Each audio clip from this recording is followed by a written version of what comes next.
Hello, ladies and gentlemen, and welcome to Good Times and the Greatest. My name's Johnny Goodtimes. I'd like to welcome my moderately esteemed colleague, Neal Pollack. Neal, welcome. Johnny, I'm back. I'm going to try to go over three. Yeah. Good luck to you. Yeah. And by the way, Neal, if you noticed, if you're looking at your stats this week and noticed that you had a book sold, that was me, Which book did you buy? Pothead. Oh, yeah. That's Yeah, I that's tried to that's rent it from the the library, but they didn't have it, so I had to buy it. yeah. It was published by it literally in May of 2020, the worst possible time in human history to publish a book, even worse than this year. And I came out from a recovery-based press in Las Vegas, which is because my sales have been so bad recent years. It's the only place I can get a book deal. So it's been a slow burn on that one. Okay, all right. Well, the sales just went up this week. Yeah. We want to welcome your opponent this Mhm. week. He is the editor at large of Reason.com, Nick Gillespie. Nick, welcome to the show. I am happy to be here. I've hated Neal my entire life, and the idea of beating him in public, kind of sends a thrill up my leg. Yeah, This is no, a it appeals to a this lot is of a people. Right, yeah, that's the whole point of the show is everyone likes seeing me lose. But this Nick's a big get for us because he's been on actual t you've been on Real Time with Bill Maher. You've been on the Greg Gutfeld thing. Yeah, yeah, You've been on, yeah. I was on that. I was on that. and Red Eye, yeah, way back in the day. I was on Red Eye once. I argued with Johnny Rotten on it. Yeah. I was once on the Dennis Miller show with character actor Robert Davi Oh wow. and Yeah, Charles yeah. and Charles Barkley. Country. Yeah. Well, I was never asked back to any of these shows. The only show I've been on more than once. You don't say. America's Top Predator, or No, it's Jeopardy Yeah. they couldn't get rid of me until I lost. Right, it's a rule. Yeah. It's written in the So the verbiage. I got to be on that 4 times as opposed to Nick, who was just telling me he was on it 1 time. Oh yeah. And no, I was living in Los Angeles, my ex-wife now ex-wife, and I had just had our first child. We were deeply in debt. We have been grad students in Buffalo. I moved to Reason to start working for. I moved to LA to start working for Reason, and this was, we were making no money. We had no prospects, and then I got on Jeopardy, and I was always pretty good and I was running the board. And then in Double Jeopardy, the category, I mean, it was like Cliff Clavin's dream from Cheers. Like I have a PhD in American literature, and it was like U.S. authors, like classic American novel. I mean, like everything was teed up for me, and I fucking choked. And I was like already like partway through, I was like, oh, and then we'll even have money to go on a vacation, after we pay off all our debts. Right. And instead, I got 60 gallons of sous vide honey, which I think I'm Well, still paying off. when I was on Jeopardy, I just failed in LA. I'd moved back to Austin, and we were living in I was completely broke. I had no like I was literally I had couple $1,000, which may sound like a lot to someone who doesn't have a couple $1,000, but it's not a lot of money. And nothing, no prospects, and I was deeply addicted to marijuana. Mm. But I got on Jeopardy. And I stopped smoking weed for 3 months, and I went out there and I won.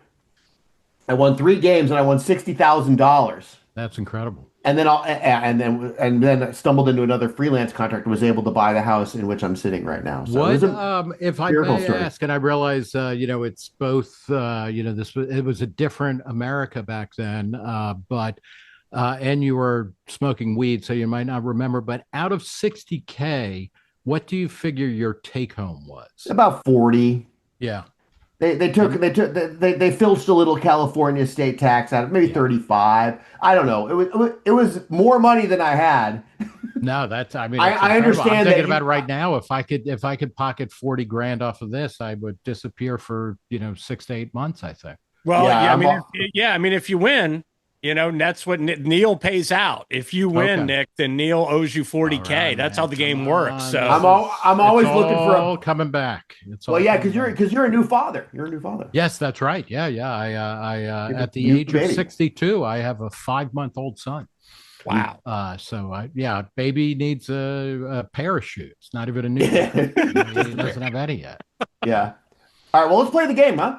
All right, let's do it. Let's look at our big board and discover what our topics are going to be. We are going to start here. I'll put it over here I'm going to tease it.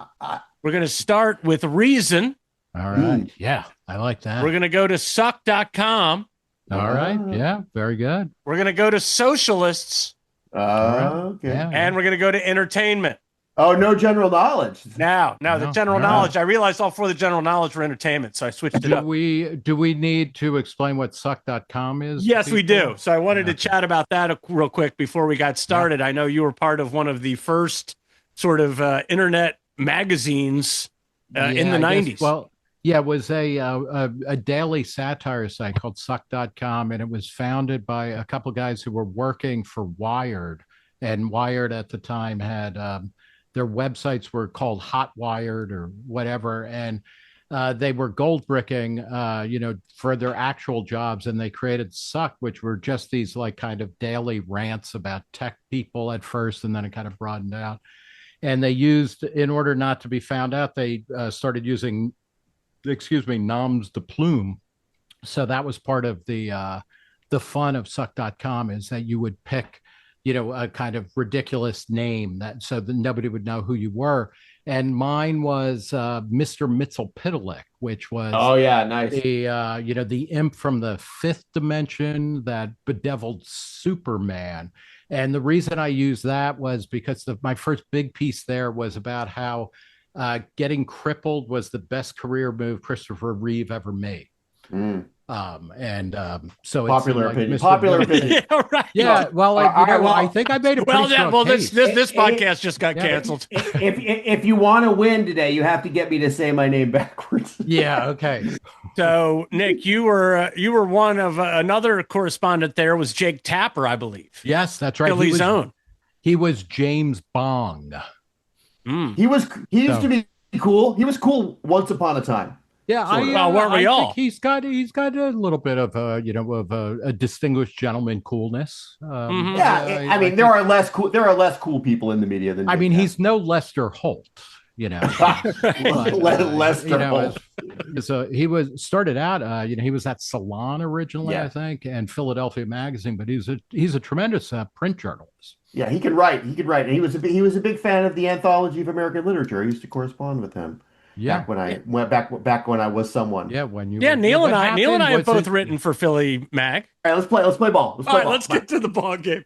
All right, so we are going to let you go first, Nick, as our guest. Which topic do you want to lead off with? You know what? Let's start with. I'm going to start slow and build up. Let's start with entertainment, or it's not entomology, right? No, it's entertainment. Neal is like a genius with that stuff, but let's do entertainment. Yeah. You want to do entertainment for 1 point? Yeah. So they're 1, 2, 3, and 5 points. Yeah, and we're going to get through the whole board, right? Yeah. So all right. So entertainment for 1. She was elected to the Country Music Hall of Fame in 1999, the Gospel Hall of Fame in 2009, and the Rock and Roll Hall of Fame in 2022. Who is she? Dolly Parton. Dolly Parton is correct. There will be graphics. There will be graphics that ding on the bottom of the screen. Excellent. This is the raw. All right, let's stay with entertainment. No, hold on. No, it goes back to Neal now. You get it alternates. Okay. I'm going to take. But if you get it wrong, do I get a chance to? Yes, you do. Steal? Yes. Okay, so this is kind of like Password, right? Mm-hmm. Kind of. Sort of. But again, it does not resemble any other game show that's ever existed. That's right. In the slightest. Well, I mean, our lawyers, Nick, have instructed us that this is unlike any game show you've ever seen. Yeah. It is sui generis, as they say. Let's go with entertainment for 2. Entertainment for 2. As we learned from the Rochelle episode of Seinfeld, this is the capital of Belarus. Oh yeah. Of course. Minsk is the capital of Minsk, from Milan to Minsk. That is young girl's erotic journey. Yeah. That's right. All right, Nick, back to you. Let's do entertainment for 3. All right, we're keeping it. Okay. Yeah, it goes 1, 2, 3, 5, right? Yes. Okay. Yeah. It's an idiosyncratic program. Yeah, I like that. I like that. The lights. We got to keep them guessing, Nick. The scoring doesn't make any sense for this show. Yeah, None. Makes no sense. Right. Don't try to figure it out. The lights in Vegas dimmed in 2017 when what comedian passed away? The lights in Vegas dimmed in 2017 when what comedian passed away? I'm going to say Don Rickles. Don Rickles is correct. Wow. I was going to say Joan Rivers. Yeah.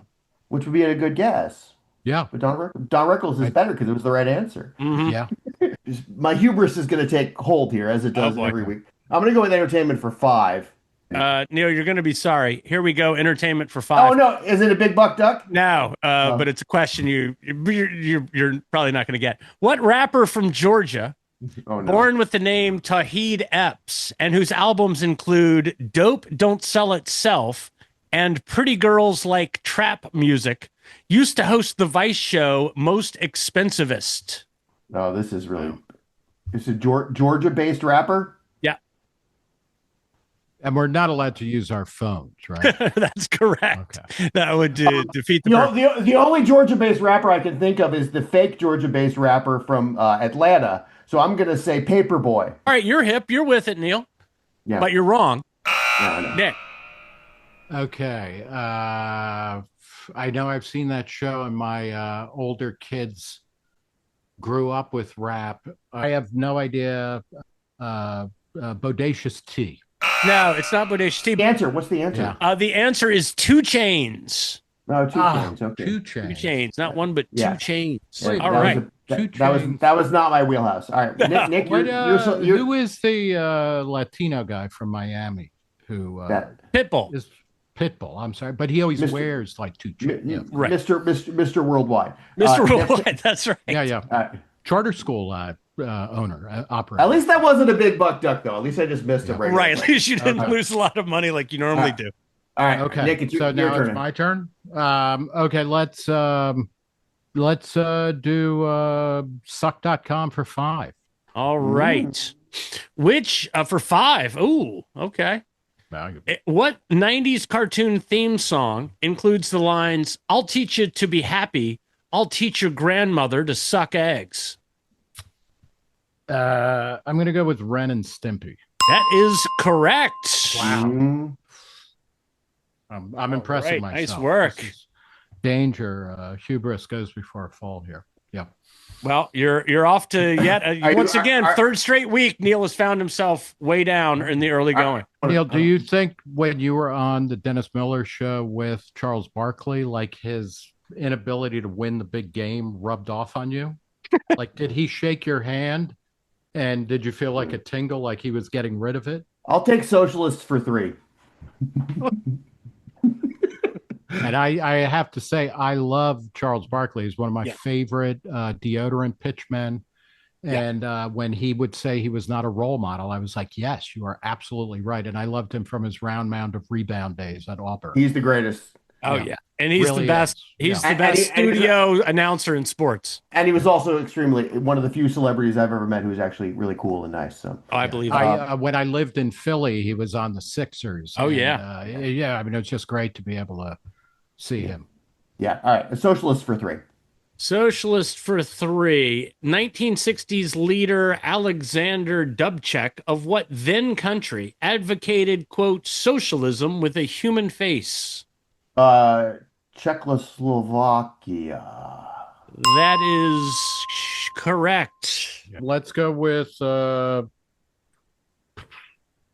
mean, it just doesn't seem fair if I just go for all the 5-point ones, right? You can do whatever you want. Yeah. Really? Yeah, it's your board, Nick. All right, let's try socialist for 5. Socialist for 5. Uh-oh. Well, it finally happens. We got a big buck duck for an opponent instead of for Neal, making it much more exciting. Now, here's how this works, Nick.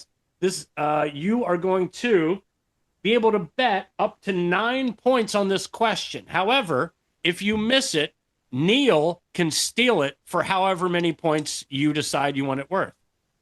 Okay. And what do I have? You have 9. Neal has 5.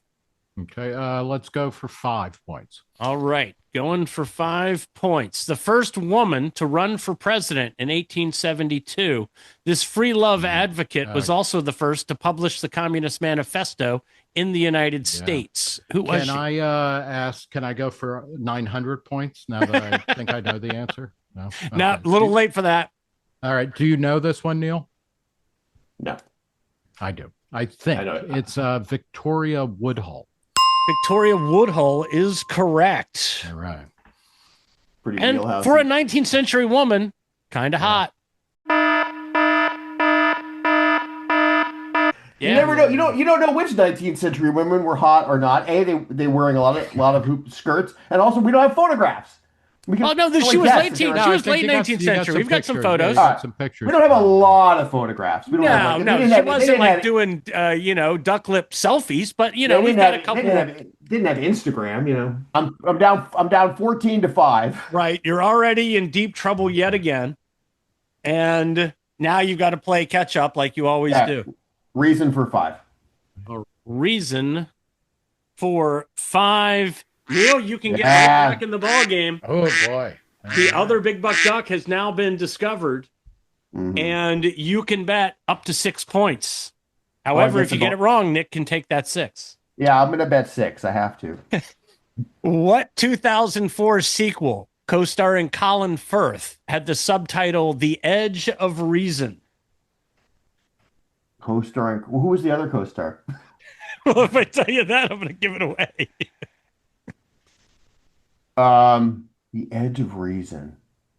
You know that? You think you know this one, Nick? Oh, I do know it. Oh boy, You're in deep shit now, Neal. Yeah, I don't. But your really only hope is that 10,000 pointer on the Wheel of Terrific. Yeah, I don't have it. All right, Nick. I believe that's Bridget Jones. Bridget Jones' Diary, Part 2. I should have known. And at first, when you said Colin Firth, I was seeing Colin Farrell, and I was like, I would never watch a sequel with Colin Farrell. Just give me Hugh Grant, I'm going to get it. Yeah, of course. Neal is crashing and burning, which again, that's I think really what the sells the show is watching Neal get annihilated. I'm the trivia expert. I lose every week. Yeah. Let's do reason for 3. Reason for 3. What singer from the Philly suburbs had a hit in 2012 with the song "Just Give Me a Reason"? Can I buy some time by telling a pretty funny story about John Lennon's shooting? Yes. Okay. But my parents, as I mentioned, they were born in the 1920s, and they had stopped listening to popular music around 1950. I was in high school when Lennon was shot, and I came home. It was the middle of the night. I was at some kind of book club or something. And my father said to me, he was up and he was like, "Oh, one of those Beatles was killed." And I was like, "What do you mean?" And he was like, "I don't know." Like he knew that there was something called the Beatles and that there were a bunch of guys in it. But I was like, "Well, which one?" And he was like, "I don't know." And then he thought for a second and he said, "Not the one with the nose, the one with the wife." And I was like, "Oh, you mean John Lennon?" And he was like, "Oh yeah, that's it. The one with the wife." Yeah, right. He would have done well on Password. They were all married. They were all married. Yeah. And I say that as like, I'm an unironic, unapologetic Yoko Ono fan. I think she, like her performance art as well as her music. I mean, she's really dynamite. So wow, you really are a true libertarian. But what's the answer? What's the answer to the question? Yeah, I know that is like, I'm Neal's not here for the anecdotes. Neal's I'm waiting for my passenger pigeon that I let loose to fly down to Upper Darby, where Todd Rundgren is from, who's like the only suburban Philly star I know. What's the name of the song again? Just Give Me a Reason. Just Give Me a Reason. I'm going to say Brandy. Brandy is incorrect. She would have been correct to the question, who did Kobe take to the high school prom? Right. Yeah. Because she's from Philly, right? Right. Yeah. Let's see. What was the name of the I don't know. All that time, Neal's trying to pressure you to give an answer. I thought it was so he could hop in and get the points. And now look at him. I wasn't even trying. I don't know that shit. All right. It is Pink. No, Pink. Really? I didn't know she was from the Philadelphia area. Okay.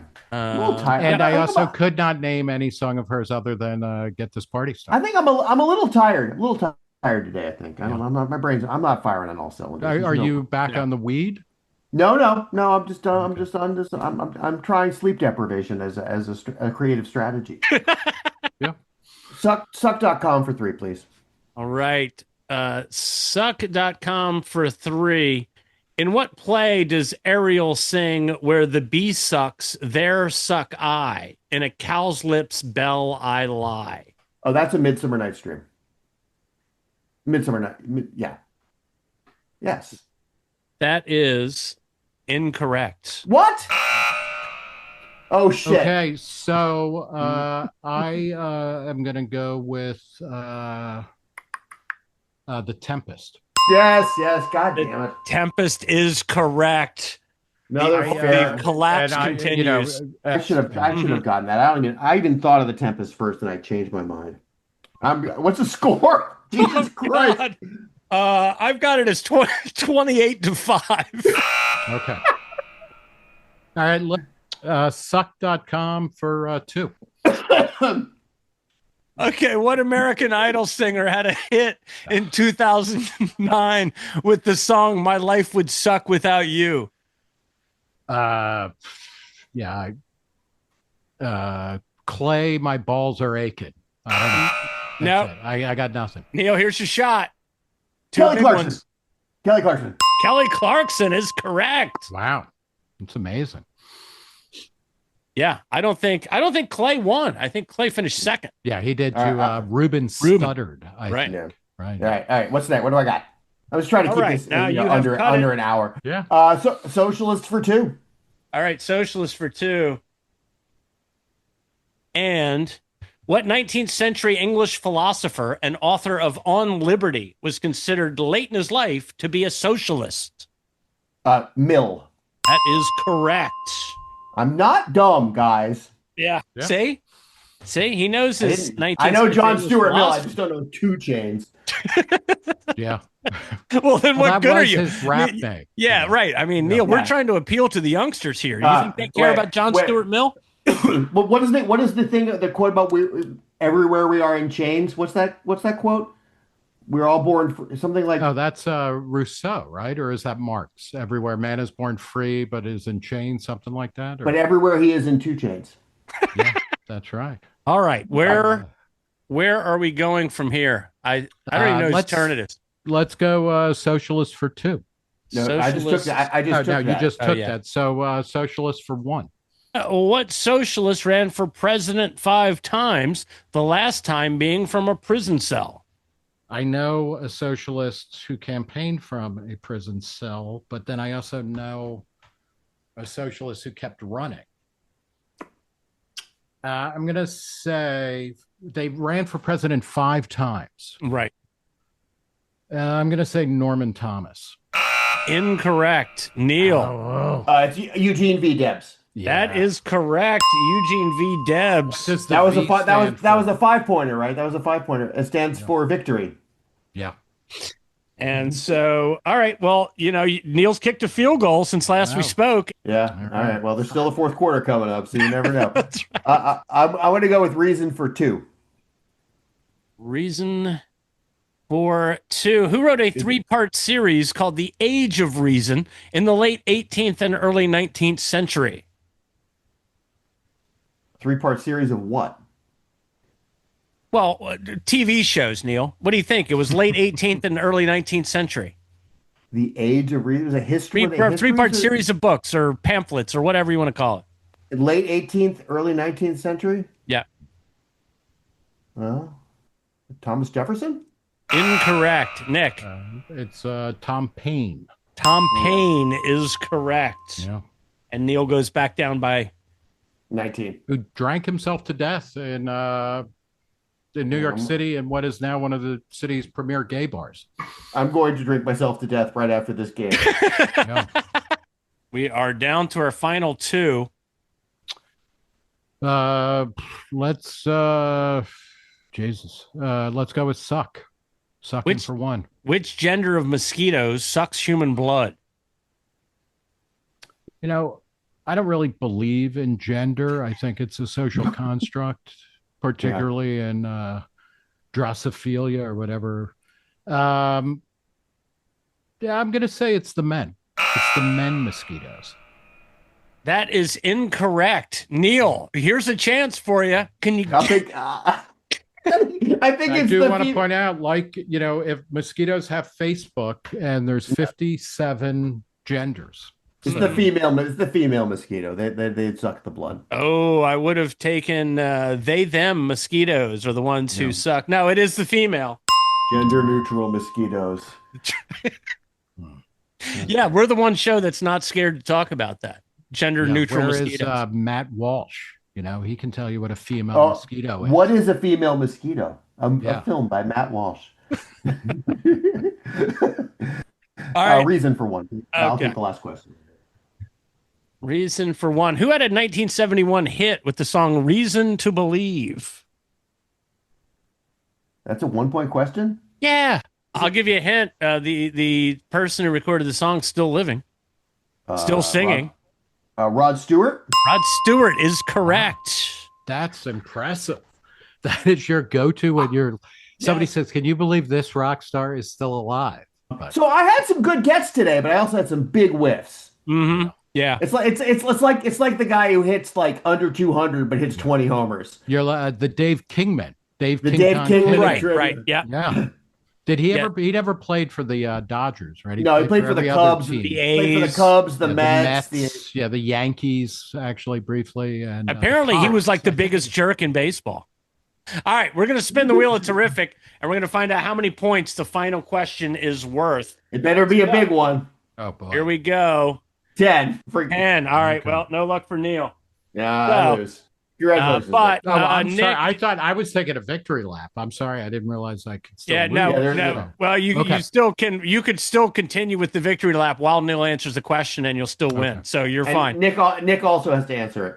Yeah. So Nick, do you have a piece of paper and a pen handy? Perfect. All right. I have in my hand actually. That's the back of a note from Associate Supreme Court Justice Neil Gorsuch, who I interviewed recently. I saw that. Pretty cool. Yeah. So, I'm writing on the back of it. Yeah. Neil Gorsuch would have beaten the shit out of me today too, I think. I know. Hey, yeah. Ask Neal if he wants to. Ask if Gorsuch if he wants to come on the show, Nick. If you would, I will. The next time I see him. Yeah. Right. All right. So here is our Wheel of Terrific question, and here's how it's going to work. I'll ask the question. I'm going to give you both 15 seconds to work on an answer, and if you get it right, you get 10 points. And if you get 2 of them right out of the 3 answers, I'll give you 5 points. All right. TSOP and the theme from SWAT were both theme songs that went to #1 on the Billboard charts. The other 3 to go to #1 got there in 1976, 1985, and 1992, respectively. What are they? Give you a hint. The first 2 shows were successful. The third one was canceled almost immediately. I'll give you a few seconds to work on that. In the meantime, want to promote my upcoming goat races at the Moose Lodge, which will be happening Saturday, May 16th at the Bellhaven Moose Lodge.